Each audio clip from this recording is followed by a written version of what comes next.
നമസ്കാരം. ചോക്ലേറ്റ് എങ്ങനെ ഉണ്ടാക്കുക എന്നുള്ള കാര്യത്തിൽ നമുക്കെല്ലാവർക്കും ഒരു ഐഡിയ ഉണ്ട്. അതായത് നമ്മൾ മലയോര മേഖലകളിലും മറ്റും വളരുന്ന കൊക്കോ അത് ഉണക്കി പൊടിച്ച് അതിൻ്റെ പൗഡർ യൂസ് ചെയ്തിട്ടാണ് ചോക്ലേറ്റ് ഉണ്ടാക്കുന്നത്.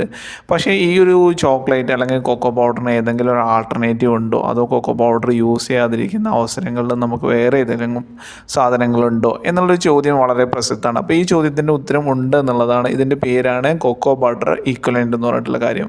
അപ്പോൾ അതായത് ഇതുമായി ബന്ധപ്പെട്ട് പറയുകയാണെങ്കിൽ കഴിഞ്ഞ ഒരു മാസം കൊണ്ട് ഏകദേശം 17% വിലയുടെ പ്രൈസിൽ ഇൻക്രീസാണ് കൊക്കോ പൗഡറിൻ്റെ അല്ലെങ്കിൽ കൊക്കോയ്ക്ക് സംഭവിച്ചിട്ടുള്ളത്. അപ്പോൾ അതുകൊണ്ട് തന്നെ ഇതിൻ്റെ ഒരു ഈക്വലൻറ്റിൻ്റെ വാല്യൂ വളരെയധികം കൂടിയിട്ടുണ്ട്. അപ്പം ഇത്തരത്തിലുള്ള ഈ CBE അതായത് കൊക്കോ ബട്ടർ ഈക്വലൻ്റ് എന്ന് പറഞ്ഞിട്ടുള്ള സാധനം നമ്മൾ നോർമലായിട്ടുള്ള മറ്റ് വെജിറ്റബിൾസിൽ നിന്നും മറ്റ് വെജിറ്റബിൾ ഫാറ്റിൽ നിന്നും എക്സ്ട്രാക്ട് ചെയ്തിട്ട് യൂസ് ചെയ്യുന്ന ഒരു സാധനമാണ് ഈ കൊക്കോ ബട്ടർ ഈക്വലൻ്റ് CBE എന്ന് പറഞ്ഞിട്ടുള്ള സാധനം. അതായത് കൊക്കോയുടെ അതേ ടേസ്റ്റ് തന്നെ വരും. അപ്പോൾ ഇത്തരം കാര്യങ്ങളാണ് ചോക്ലേറ്റിൽ യൂസ് ചെയ്യുന്നത്. അപ്പോൾ ഈ എക്സ്ട്രാക്ട് ചെയ്തിട്ട് ഈ CBE ഉണ്ടാക്കുന്ന കമ്പനികളുടെ ഷെയർ പ്രൈസസ് വളരെയധികം ഇൻക്രീസ് ചെയ്തിട്ടുണ്ട്. അപ്പോൾ അത്തരത്തിലുള്ളൊരു ഷെയറിനെ പറ്റിയാണ് നമ്മൾ പറയുന്നത്. കമ്പനിയുടെ പേര് മനോരമ ഇൻഡസ്ട്രീസ് ലിമിറ്റഡ് എന്നുള്ളതാണ്. നമ്മളെ കേരളത്തിലെ മനോരമയായിട്ട് ഇവർക്ക് ബന്ധമുണ്ടോയെന്ന് അറിയില്ല. പക്ഷേ ഇത് ഛത്തീസ്ഗഡിലെല്ലാം ബേസ് ചെയ്തിട്ടുള്ള നോർത്ത് ഇന്ത്യയിൽ ബേസ് ചെയ്തിട്ടുള്ളൊരു കമ്പനിയാണ്. ഇതിൻ്റെ ഷെയർ പ്രൈസസ് വളരെയധികം ഇൻക്രീസ് ചെയ്തിരിക്കുന്നതായിട്ട് കാണാൻ പറ്റും. അപ്പോൾ ഈ കമ്പനിയുടെ മെയിനായിട്ടുള്ള പ്രോഡക്റ്റ് എന്ന് പറയുന്നത് ഈ CBE തന്നെയാണ്. അതായത് കൊക്കോ ബട്ടർ ഈക്വലൻ്റ് ആയിട്ടുള്ള ഇത്. അപ്പോൾ രാജ്യത്തും പുറത്തുമുള്ള ഈ ചോക്ലേറ്റ് ഫാക്ടറീസിലോട്ട് ഈ എക്സ്ട്രാക്ട് ചെയ്തിരിക്കുന്ന അല്ലെങ്കിൽ ഈക്വലൻ്റ് സപ്ലൈ ചെയ്യുന്ന ഒരു കമ്പനിയാണ് ഇവരുടെ ഒരു ഇൻകം തന്നെ ഇന്ത്യയുടെ പുറത്താണ് കൂടുതൽ എന്നുള്ളതാണ്. അപ്പോൾ നമുക്ക് ഈ ഒരു കമ്പനിയെ പറ്റി കൂടുതൽ പറയുകയാണെങ്കിൽ ഈ കമ്പനിയുടെ മെയിൻ പ്രോഡക്റ്റ് എന്ന് പറയുന്നത് പിന്നെന്താ പറയുന്നത് സാൽ മാംഗോ സീഡ്സിൻ്റെ ഈ CBE ആണ്. അപ്പോൾ ഇവരുടെ ലീഡർഷിപ്പ് നമ്പർ 1 ഇന്ത്യൻ എക്സ്പോർട്ടറാണ് sal mango based specially fats and butters. അതുപോലെ തന്നെ സാൽ ഫാറ്റ് മാനുഫാക്ചർഡ് ഗ്ലോബലി. അപ്പോൾ ഇവരുടെ പ്രോഡക്റ്റ് നോക്കുകയാണെങ്കിൽ mango butter, mango olein, mango stearin, sal butter, sal olein, sal stearin, shea butter, shea olein, shea stearin, cocoa butter equivalent, cocoa butter improvers. അപ്പോൾ ഇത്തരം ചോക്ലേറ്റുമായി related ആയിട്ടുള്ള അല്ലെങ്കിൽ ഇത്തരത്തിലുള്ള കാര്യങ്ങളുടെ ഒരു വലിയൊരു പ്രോഡക്റ്റ് ശൃംഖല തന്നെ ഇവർക്ക് ഉണ്ടെന്ന് കാണാൻ പറ്റും. ഇനി ഇവരുടെ ഒരു ഇൻകം നോക്കുകയാണെങ്കിൽ ഇൻ്റർനാഷണലി ആണ് ഇവരുടെ 73% ഇൻകം വരുന്നത്. ഡൊമസ്റ്റിക് ഇവർക്ക് 27% ആണ്. അതായത് കമ്പനി ഒരുപാട് എക്സ്പോർട്ട് ചെയ്യുന്ന ഒരു കമ്പനിയാണെന്ന് കാണാൻ പറ്റും. ഇനി ഇവരുടെ മാനുഫാക്ചറിങ് കപ്പാസിറ്റി നോക്കുകയാണെങ്കിൽ seed milling 90,000 metric ton per ആനമാണ്. എക്സ്ട്രാക്ഷൻ പ്ലാന്റ് 90,000 മെട്രിക് ടൺ ആണ്. Refinery 45,000, interesterification 30,000, fractionation 40,000. അങ്ങനെ ഇവരുടെ ഒരു വലിയൊരു കപ്പാസിറ്റി ഇതുമായി ബന്ധപ്പെട്ട് ഇവർക്ക് ഉണ്ടെന്ന് കാണാൻ പറ്റും. ഇവർക്ക് വെസ്റ്റ് ആഫ്രിക്ക, അതുപോലെ തന്നെ ഇന്ത്യ, അതുപോലെ തന്നെ ബാക്കിയുള്ള യൂറോപ്പിലെ പോലുള്ള it also 6 African subsidiaries support its operation. അപ്പോൾ അതുപോലെ തന്നെ വലിയൊരു സപ്ലൈ ചെയ്യുന്നുണ്ട്. ഇനി ഇവരുടെ customer chocolate and confectionery, Ferrero Rocher, Mondelez, Barry, Callebaut, Mitsui. അപ്പോൾ ഇത്തരത്തിലുള്ള വലിയ ഒരു കസ്റ്റമേഴ്സ് ഇവരുടെ പ്രോഡക്റ്റ് വാങ്ങുന്നുണ്ടെന്ന് കാണാൻ പറ്റും.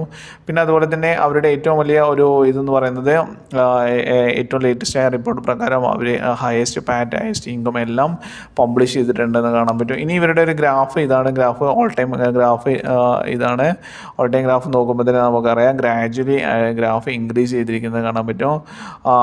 ഈ ഒരു ലേറ്റസ്റ്റ് ഇതൊന്ന് സ്ട്രഗിളിൽ നിന്ന് ഇപ്പോൾ അവർ മുകളിലോട്ട് പൊയ്ക്കൊണ്ടിരിക്കുകയെന്ന് അറിയാൻ പറ്റും. അതുപോലെ തന്നെ ഈ ഒരു ഗ്രാഫ് നോക്കുകയാണെങ്കിൽ അതിൻ്റെ ഓൾ ടൈം ഹൈയിലാണ് ഇപ്പോൾ പ്രവർത്തിച്ചുകൊണ്ടിരിക്കുന്നത് അല്ലെങ്കിൽ വന്നുകൊണ്ടിരിക്കുന്നത്. അപ്പോൾ ഓൾ ടൈം ഹൈയിൽ ഒരിക്കലും നമ്മൾ വാങ്ങിക്കരുത്. ഇത് റഡാർ ലിസ്റ്റിൽ ഇട്ടതിന് ശേഷം എപ്പോഴാണോ ഗ്രാഫ് താഴോട്ട് വരുന്നത് അപ്പോൾ മാത്രം വാങ്ങിക്കുക എന്നുകൂടെ ഞാൻ അഡ്വൈസ് ചെയ്യാണ്. ഇനി ഇതിൻ്റെ ഒരു market cap 8,444 crore. Current price 1,414 ആണ്. അതുപോലെ തന്നെ ഓൾമോസ്റ്റ് ഓൾ ടൈം ഹൈയിലാണ് ഇപ്പോൾ പോകുന്നതെന്ന് കാണാൻ പറ്റും. സ്റ്റോക്ക് PE ഇൻഡസ്ട്രി PE ഒരുപാട് മുകളിലാണെന്ന് കാണാൻ പറ്റും.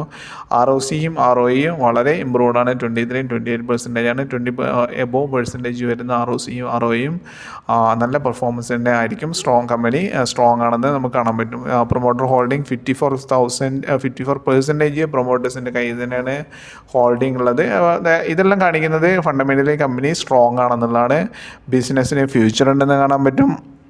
ബിസിനസ് എക്സ്പോർട്ട്സ് ഒരുപാടുണ്ടെന്ന് കാണാൻ പറ്റും. അപ്പോൾ ഇത്തരം കാര്യങ്ങളെല്ലാം ഒരു ഗുണകരമായിട്ടുള്ള ഇത് തന്നെയാണ്. ഇനി ഇവരുടെ ക്വാർട്ടർലി റിസൾട്ട്സ് ആണെങ്കിലും ഓരോ ക്വാർട്ടറിലെയും ഇൻക്രീസ് ചെയ്തിരിക്കുന്നത് കാണാൻ പറ്റും. താഴോട്ട് പോവാതെ തന്നെ ഇൻക്രീസ് ചെയ്യുന്നത് കാണാൻ പറ്റും. ഇനി ഇവരുടെ ഓപ്പറേറ്റിംഗ് പ്രോഫിറ്റ് മാർജിൻസ് വളരെയധികം എന്താ പറയുക മികച്ച രീതിയിലാണ് 27% മാർജിൻ കിട്ടുകയാണ്. 100 രൂപയുടെ ബിസിനസ് ചെയ്യുമ്പോൾ 27% റുപ്പീസും അവരുടെ പ്രോഫിറ്റായിട്ട് പരിണമിക്കുന്നതായിട്ട് കാണാൻ പറ്റും.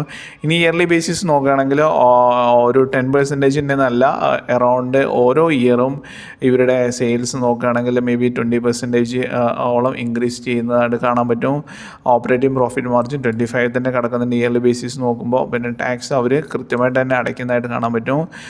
നെറ്റ് പ്രോഫിറ്റും ഇപ്പോൾ വളരെയധികം ഇൻക്രീസ് ചെയ്തിട്ട് ഓരോ വർഷത്തെ ഇത് നോക്കുമ്പോൾ തന്നെ നമുക്ക് കാണാൻ പറ്റും 112 crore കഴിഞ്ഞ 2025 മാർച്ചിൽ റിപ്പോർട്ട് ചെയ്തിരിക്കുന്നത്. 24 അത് 40 ആയിരുന്നു, 23 അത് 30 ആയിരുന്നു, 2020 അത് 24 ആയിരുന്നു. ഇപ്പോൾ ഈ കൊക്കോയുടെ പ്രൈസ് എല്ലാം കൂടുമ്പോൾ എന്ന് പറഞ്ഞാൽ ഇവരുടെ കസ്റ്റമേഴ്സ് കൂടും. അതുകൊണ്ട് തന്നെ ഇവർക്ക് ഒരുപാട് പ്രോഫിറ്റിലോട്ട് ഈ കമ്പനി ഇതും കമ്പാരിറ്റീവ്ലി കോമ്പറ്റീഷൻ കുറവാണെന്നുള്ളതും കാണാൻ പറ്റും. അപ്പോൾ ഇത്തരം കാര്യങ്ങളെല്ലാം നോക്കുമ്പോൾ ജസ്റ്റ് ഒരു ഇത് നോക്കുന്നതാണ്. ഇതിൽ FIS 2.8%, പ്രൊമോട്ടേഴ്സിൻ്റെ അടുത്ത് 54%, അതുപോലെ തന്നെ DI 5.14%, പബ്ലിക്കിൻ്റെ അടുത്താണ് 37.64% പബ്ലിക്കിൻ്റെ അടുത്താണെന്ന് കാണാൻ പറ്റും. അപ്പോൾ ഇത്തരം കാര്യങ്ങളാണ് ഇതുമായി ബന്ധപ്പെട്ട് നമുക്ക് കാണാൻ പറ്റുന്നത്. അപ്പോൾ ഈ കമ്പനി നമ്മളെപ്പോഴും റഡാർ ലിസ്റ്റിൽ ഇടുക, ഫ്യൂച്ചറുള്ളതാണ്. പിന്നെ എന്താ പറയുന്നത്, ഇത്തരം പ്രോഡക്റ്റ് അധികം മറ്റു കമ്പനികൾക്ക് ഇല്ലയെന്ന് കാണാൻ പറ്റും. അപ്പോൾ ഈ ഒരു കമ്പനി പിന്നെന്താ പറയുക, ഈ ഒരു കമ്പനി നമ്മൾ റഡാർ ലിസ്റ്റിൽ ഇട്ടിട്ട് എപ്പോഴൊക്കെയാണോ പ്രൈസ് താഴോട്ട് പോകുന്നത് ആ ടൈമിലോട്ട് നമുക്ക് പർച്ചേസ് ചെയ്യാൻ പറ്റുന്നതാണ്. കമ്പനിക്ക് ഫ്യൂച്ചർ ഉണ്ടെന്ന് നമ്മൾക്ക് ഉറപ്പിക്കാവുന്നതാണ്.